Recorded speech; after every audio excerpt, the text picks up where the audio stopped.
All right, hello everybody and welcome to Authors at Google. Today we have Dana Vachon who's visiting us. He is a novelist who's written Mergers and Acquisitions, his first novel. And we also have joining us Cambridge, Mountain View, and Irvine. So guys, chime in, and if you have any questions, there'll be some time afterwards for both signing and questions. He's going to do a read and fill us in on the details behind the book and his current tour, which is following the release of the paperback. And a little bit of background about Dana.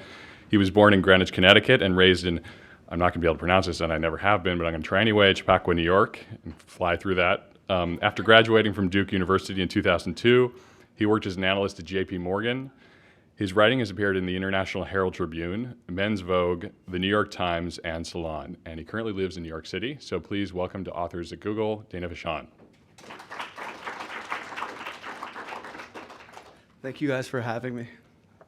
I've always wanted to come here, so I'm that much closer to blissful oblivion.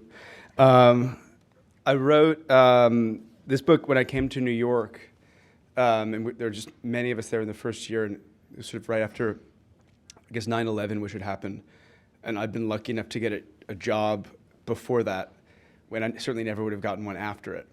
And my senior year in college, took a class on the ancient novel from a great professor at Duke, Keith Stanley, who wrote a fantastic work called The Shield of Homer, where I think he did great damage to the Harvard School of Homeric scholarship, and then embarked upon a series of 3 novellas called The Adventures of Chuck and Ted, which was a homoerotic Hardy Boys. And I got my hands on a copy of Chuck and Ted at Sea, which was published by Maurice Charodia, who first published Lolita. And so he sort of inspired me through his class on the ancient novel to attempt, first to fall in love with the Satyricon, and second to first get interested in the structure of novels. And but I wasn't a very good student, and we read The Golden Ass by Apuleius, and in the middle of The Golden Ass, Cupid, and there's a story of Cupid and Psyche, which is the famous myth of the creation of the female psyche, where there's this beautiful woman and she's made a bride of Eros, but she can't see him. And she has these awful sisters who are actually referred to by Apuleius as the wolf bitches. And the sisters are very jealous of Psyche because of her bliss. And there's actually a hilarious line in the text where one sister says, my husband suffers from the gout and consequently cultivates my Venus patch rather sparsely. And so this story happens in the middle of the broader text, and it's told by an old woman to a young woman. And it had been my job to read and give some sort of report on it, but I had been high and only read the actual story and had not read the context. And so was powerless to comment on why this was as it was in the text. And so when I wrote this book, I wanted to have, just as a thank you to him, a nod to that structure. And so what I did in the middle of the book was to have a story where there's a main character who, as is often the case with first novels, is not unlike the author. And he's got a very debauched friend who's sort of like almost his Virgil on this passage through New York in 2003, which at that time seemed to be, the moment before the fall, although I guess it would take another couple of years for that to happen. Within the middle of the text, I then placed this story where the more debauched character is telling his friend the story and the circumstances under which he lost his virginity. And so it begins in his voice. It was the spring semester of my sophomore year at Choate, and Lauren and I were down in Palm Beach, staying with her Aunt Halsey for the 3-day Easter weekend. Halsey was a red-hot snapper, a total dirty bird, a pent-up libido babe with a fully waxed bung hole. She was a camel toe rodeo. She had just finalized her second divorce from this big-time Goldman partner, John Decker, who had made north of $100 million on the IPO. He built this 6 Spanish palace down there for tax purposes until Aunt Halsey's super shark lawyer alimony snagged it as part of the divorce. I was fully pumped for a killer weekend, except that I had to write this term paper for my European Civ class about the fall of the Roman Empire. Only I had spent the semester drawing naked babes in my notebook and didn't even know what I was supposed to be writing about. In fact, that paper still makes no sense to me, because I studied abroad in Rome during my junior year at Princeton, and from what I could see, the place was absolutely fine. Lauren kept nagging me, saying, "Roger, read your books and write your paper, otherwise you have to do summer school." And I mean, I tried to do the paper, but it was impossible. Why? Because I crushed and snorted most of my Ritalin during the semester, and then they went and kicked me out of the library just for going into lewd chat rooms on the internet. So the thing was that I couldn't even borrow a book unless someone went in with me. But even if I had had all my books and my Ritalin, I'm not sure that I would have written that paper, because from the moment we were down there, Ann Halsey was walking around in this space-age silver gun-toting dental floss bikini. People call her Cerebral Halsey, but I swear to God, Tommy, if there was a Nobel piece of ass prize, Ann Halsey would win it every year. She is like the Stephen Hawking of ass. And I had never dogged a babe before, but it didn't matter, because I decided from the first minute we were there that me and Halsey would hang out with my wang out before all was done. A minx with nothing but time and money means constant plastic surgery, carrot and sesame body buffs, deep-sea detoxes, Pilates classes, a trainer-type bod, full-on fake guns, and a well-maintained bikini line. I just started kicking back her vibes, Roger Thorne style. I would let her catch me looking at her, and then pretend to be all embarrassed about it, even though I was pumped. Then she would look over at me the same way, and I would smile like I was flattered because I had not expected her to look at me. Only, really, I totally knew she was going to look at me, because I had been the one pretending not to look at her in the first place. Dig? Well, Saturday night, Ann Halsey had a big group of people over for dinner. She sat me right next to her, and had Lauren all the way down at the end, and I think she must have planned it that way, because during dessert, she reached under the table, grabbed my dong, and started working it. I was like, dude, it's on.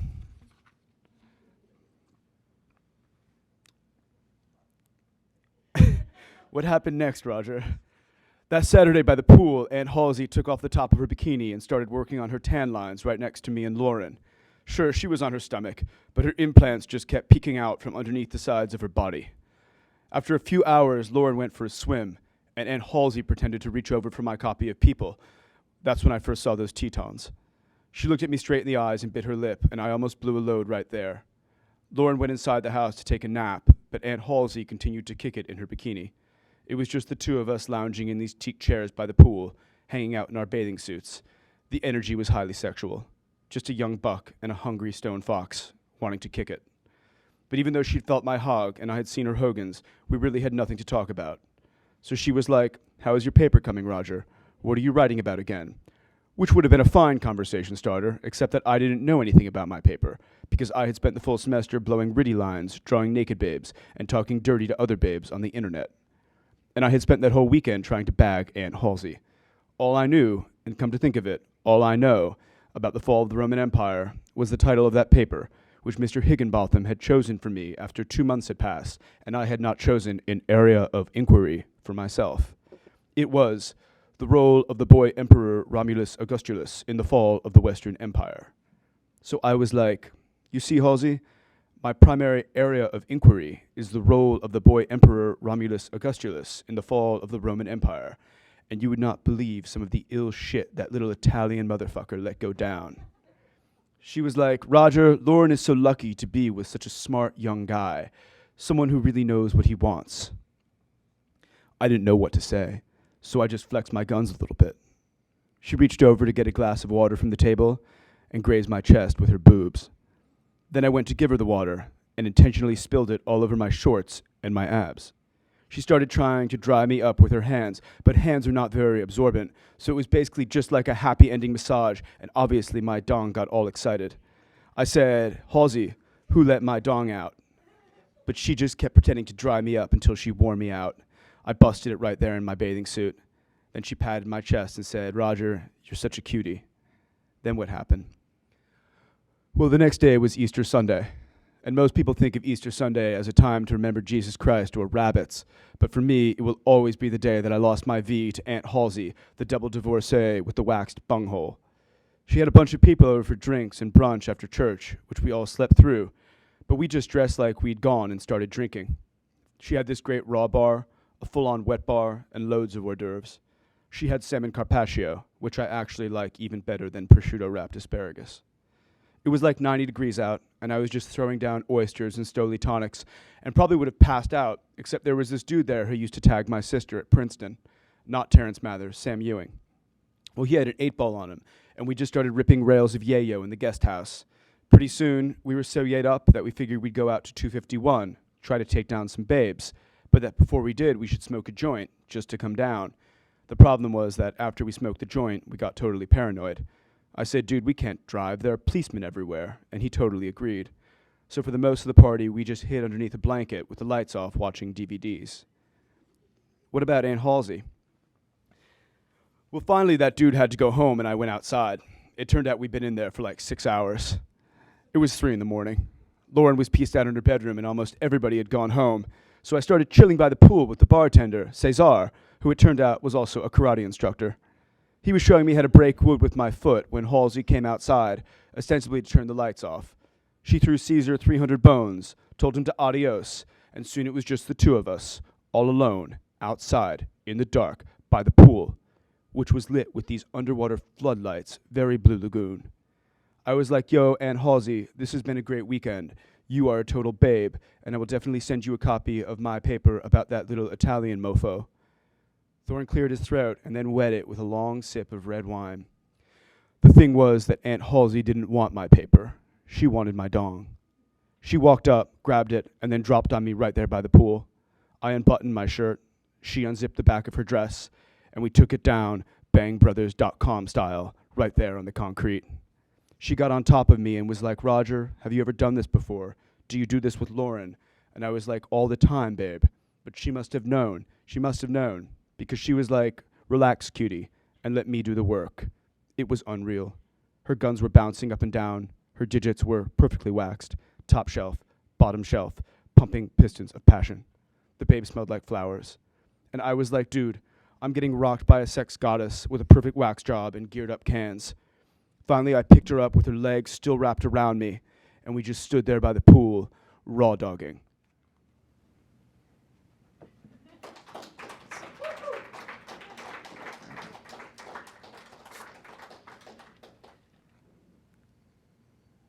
There you go. And that is how Roger Thorne lost his virginity.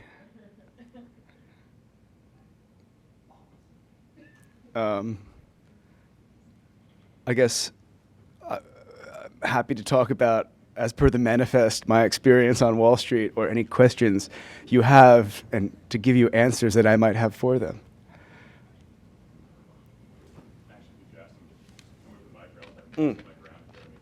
Okay.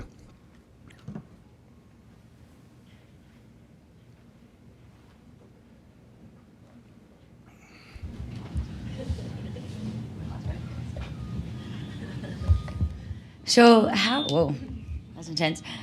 So how do you write a book while you're an analyst and all this kind of life is going on? You are not a very good analyst. You are. When I first interned, there was an amazing guy named Takunbo Jordan who was there, and he'd been there for 3 years, and he was out. And one day he was reading The Catcher in the Rye. He decided he had done it. He had it with his bank, and it was right after the whole WorldCom stuff and Enron, and people on Wall Street are like all manic depressives. And so he decided that he was going to not waste his time, and he was going to become well-read. So like literally, like there was one trip to Borders, and like Takunbo had like a library. I think he was like actually like somewhere along the line, he was like African royalty. And this like incredibly waspy MD comes up to him, and he's like, Tokes, like, why are you reading Catcher in the Rye? And Takumbo's reply was, because I haven't read it, man. And that was sort of like a watchword for me. So I would just spend the days writing. And then I had a wonderful cube mate named Corey Schneider. And when I needed a break from writing, they had these glass panes between our cubes, and we had vis-a-vis markers. And I would do like vis-a-vis studies of Corey Schneider as like diptychs in blue or green. And they were really lovely to me, though. And like everyone the bank was not happy when the book came out, but the people in my group were lovely, and they all came to the book party. So the answer is I sucked at the job I was supposed to be doing. Cool. That's the short answer. Anybody else want it? Yeah. How closely does this guy's life travel? I think that they become... Here you go. I mean, where did you, like, obviously there's some inspiration, but Yeah, I was living by the Film Forum as I finished this, and they went heavy into Godard when I think Godard was heavy into something or other. And I became very excited with the idea of like the absurd. So there's actually a scene in this book where it's, your basic New York WASP novel, and then they're all down in Mexico on a trip, and I kind of couldn't help myself. And I got beat up for this in certain reviews, but I have no regrets. And they basically get attacked by pirates. And at that point, the stories become unhinged. Although I think that they become unhinged, in the service, of the story. To make the point, they become unhinged. But so I think it's actually, I would say, not as autobiographical, but for the milieu and the genre as many had thought. But it's pretty autobiographical. And the first book is, because when you start a first book, you have even if you've been studying like crit, you have no real knowledge of how to do this, right? Like there are like lots of people in New York who can like talk about computer programming, what's happening, but like you sit them down and they try to do it, and they would like fail utterly. Like they're great for a cocktail party, and so but what you have is that you have like a lifetime of experience, and I think that most writers want to use that, and so unless your first novel is really your fifth novel because you were like an MFA for 8 years, in which case your first novel was still probably really autobiographical. You just burned it. Yeah.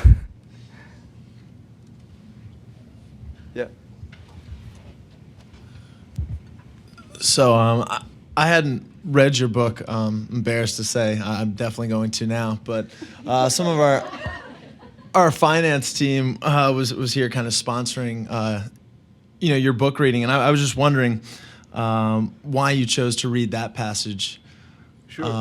Down with Halsey. Yeah. Well, I like to always give a shout out to the fine people at Bang Brothers whenever I can. I knew this was going to be YouTubed, so to do my part for the degradation of culture. But also, I actually went up doing myself a favor when I did the homage to Professor Stanley, because I didn't realize at the time, but it's actually murder to pull 10 minutes out of a 90,000 word text and actually have it mean anything to people who haven't read it. And so that passage works because it's sort of a discrete passage in the middle of this contiguous text, which you can lift, and it has its own beginning, middle, and end. But all you need to do to make a movie is to have a girl and a gun, and I guess. Awesome.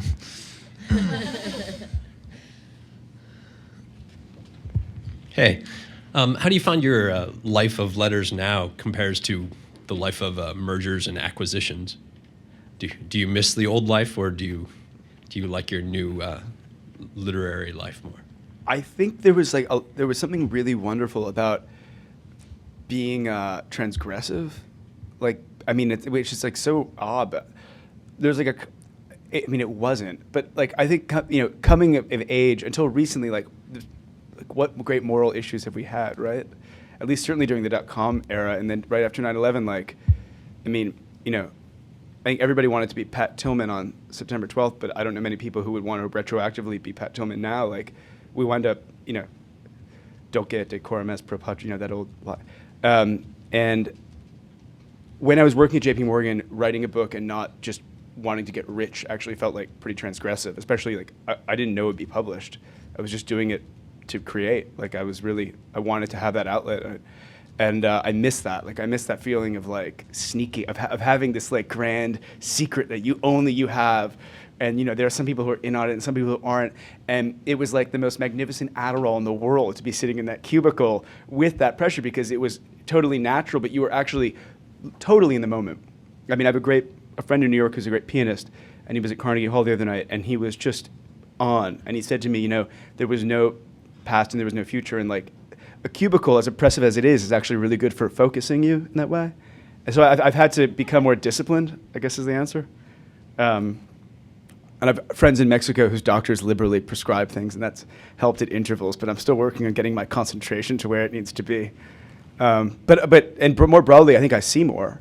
I mean, I think that like I do journalism, and I get to go into people's living rooms in a way that I couldn't, and go into other countries and see things that I couldn't see before. And I think that actually I would never have wanted to. I can't imagine having written this book without having been at JP Morgan. But the book I'm writing now, and I'm doing like a screenplay now, like those are things that I think you need to be out in the world to see. I have a good friend in New York who's a great writer, Lawrence Osborne, who said, I was in Paris for the fall and I came back and he's Englishman. He said, you Americans, like you have this empire, it's falling apart, and like all you do is write stories about people in these big cities who go around making witty jokes. Why doesn't one of you go out and see this empire? You're an empire. Like half of you don't even know it. And I could never do that at JP. I mean, you could do it, but you'd do it in one region. And you'd have the most bourgeois experience in that region because you'd be in the Copacabana with Excel open, right? So, yeah. When you joined JP Morgan, did you think like that was something you really wanted to do, or were you just trying to get access to a world you thought would be funny? No. I had worked with my father. My dad is on Wall Street, and I worked with him since I was 16. And I had a cultural exposure, but not necessarily an intense exposure. And I remember being even 12 and going to his office and opening a drawer on the trading desk, and there was this magnificent pen, which actually was probably a decent metaphor. And there was a woman on this pen. She was wearing a bathing suit. And when you tipped the pen, she shed the bathing suit. And I thought this was the most magnificent thing I'd ever seen. And I just wanted to spend time on that trading desk and to hear jokes. You have really powerful minds on Wall Street that are kind of, not entirely realized. And it struck me as a fantastic place where these guys they were just great stories. I just loved sitting on that desk and hearing stories. There was one guy when his wife would call and you'd be like, "It's your wife," and he'd go, "Please take her name and number." And this was just through the years. They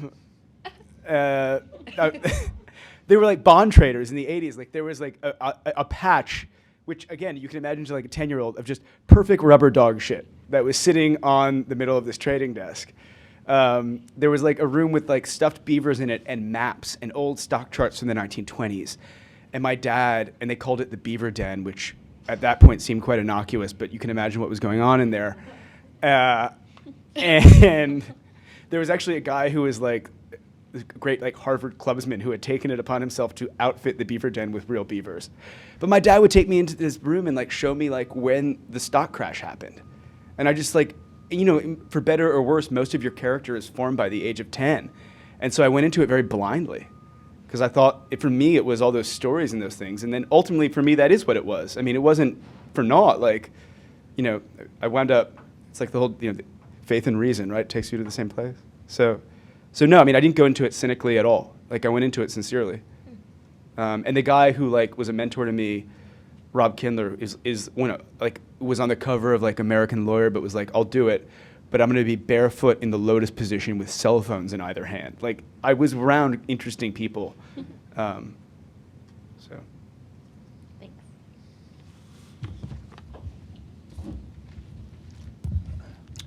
We have another question from San Francisco, but in a sec, if there are any questions from any of the offices that are VCing, and we'll turn it over to you guys. So thanks for coming in. I appreciate it. I randomly found your book at the San Francisco airport 3 weeks ago and was just kind of cruising through, looking for something to read on the plane, and saw it as a house recommendation. And God bless them. And what caught my eye was the reference to Catcher in the Rye on the cover. Yeah. And I was like, this sounds pretty cool. So and I was entertained definitely by your book. Just a couple questions. Follow on to the question that was asked earlier about real life experiences. The guy Thorne, the cohort of Tommy, is just ridiculous what he does. How much is that based on a real person? And if it is, what's that person doing now? That person is awesome. Okay, and then let me just ask my second question. And then what are you currently working on? It sounds like you're working on a screenplay and another book. If you could talk about that a little bit. Thorne one day decided, so there were 3 people who were hired at JP Morgan who were my friends. And one of them was brilliant. And his father had been the head of a Latin American country.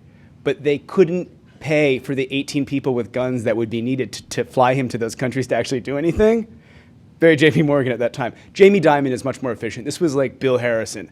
Bill Harrison, early in his career, was in London and charged with cost cutting. Was all right, why don't we'll take you guys, you go do what you're doing in the country, and we'll close down that office, and I'm going to go shooting. And that was done. And he was, he just looked the part so much that was very much his legacy. And I don't think he was a very good manager. I bought J.P. Morgan for way too much money, took a huge bonus for Jamie Dimon is a bright man, and it's a different firm. It's not fair to compare modern Morgan with the place where I worked. So there were three of us, and then there was Thorne. So there was me, this Latin American guy, and Thorne. And the Latin American guy was very competent. Thorne early on, as in the book, had gone up to this associate's cube and be like, yo, Roger Thorne, nice to meet you, what are you doing? And the guy had been just so deferential to him that he put his name on this string of billion-dollar deals that came out in the first week. And so Roger Thorne began to get famous around J.P. Morgan. And he was also really gregarious. He would go up to some small managing director in the elevator and be like, love the tie, Roger Thorne. And he became, and then there was a shake-up, and Thorne was out. Thorne could do no right. The guy who got in was embittered and was wise to Thorne. So Thorne one day is like, I decided that I needed a new job. And what I did was I Googled Trinity College, which is where he went to college, and private equity. This is Thorne's career search. One company comes up. They're a war private equity shop. The thesis in early 2003 is, we look like a country that's going to be fighting some wars. Why not buy companies that make bullets and stuff? Thorne went to work for them 5 years ago and has prospered probably beyond anybody that I knew. Thorne is a war profiteer. In the book, Thorne goes to Hollywood, which actually also happened. And this book got optioned by Sean Simon, who's an amazing woman at Anonymous. They did Babel.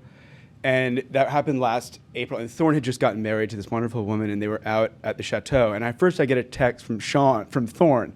Sean Simon is a woman who just had a wonderful baby girl. And he says, dude, I'm getting texts from this dude named Sean who says he loves me. Because Thorne was Sean's favorite character in the book. And I'm like, Roger, that's a woman, and she's a producer, and she's actually pregnant, and she does love you. She's a fan of the character in the book. He's like, fantastic. So Thorne arranges cocktails with her at the chateau, and I get to Los Angeles, and he's just left, and she's like, yeah, it was really weird. Thorne asked me for a role in an action movie, and I don't think he was joking. And it had gone, basically he'd said to her, he's like, so babe, who do you think will play Roger Thorne in the film version of M&A? Which in his mind is like shooting tomorrow, right? And she goes, we're thinking maybe someone comic, like a Vince Vaughn. And he goes, well, what about a Brad Pitt? And she's waiting for him to smile, but he's not smiling, he's dead serious. She's like, and I just kind of let it hang. And then he said to me, all right, well, let me ask you, do you need somebody for an action film? Because I've got serious muscles. And her response was, and this is how he goes, she goes, well, actually, we have this Stallone project in the hopper. Thorne just does well. He always does well. And then, I'm doing a really cool pilot for HBO I did an article. Basically, it's about 3 young men who, at the end of their 20s, have come to naught. And one of them was the best front 9 golfer on the PGA Tour, but he fell apart on the back 9 always. And as this happened, he had a mental block, and he would just walk off the course. And then finally, he managed to play 18, but it was against Jack Nicklaus in an exhibition match in the Emirates. And he went on a bender and failed a drug test, and his family disowned him. And because he never finished, he never made money. So he comes to New York, and he's got a very good friend who was running a family fund in China and was fleeced. He had bad partners, and all he has to show for this is 1,000 Hello Tuku kittens with the smile stitched on upside down. And then they have a third friend who had endeavored to marry for money, but actually the money hasn't come, and now he has a 7,000 square foot loft in Tribeca with a forest of 101 Austrian birch trees that he has to finance. And they get taken in by a mysterious Brazilian who's an avatar of modernity to launch a vodka called Como No. And so the series will trace their progress. They may never make a drop of vodka, actually, if I have it my way. So that's what I'm working on. And I'm supposed to go to Kenya in May with this amazing exotics broker who will put you in North Korean debt. And he's Iranian, Iraqi, Swiss, French, and English, but considers himself a New Yorker, and not inappropriately. Because the cities, like New York is just changing. So so part of the cool thing for me has been to, I went away from New York when this was published, and I was in Croatia all summer, and then I was in Paris, and I came back, and just in the space of 6 months, this city had become something else. I mean, you go to New York now, and it's been great for the screenplay, for the pilot, because I can reference Fellini now in the original Italian, because New York is just overrun with Italians. But it really, New York City is becoming an international amusement park. And I think that if you were to plot New York, along cultural, political, and economic core, the city's in the middle of the Suez Canal. So yeah, all the work I've been doing now is looking at how, this is a crazy moment that we're in, right? If America's going out with a whimper, then we're hearing the whimper. And it's interesting, it's fascinating, it's a great time to be a writer. Are there any questions from the offices VCing in?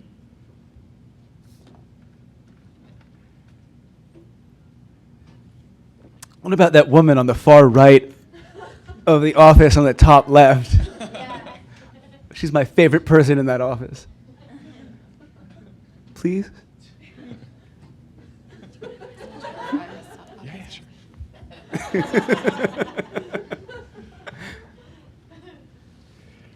Any other questions from San Francisco?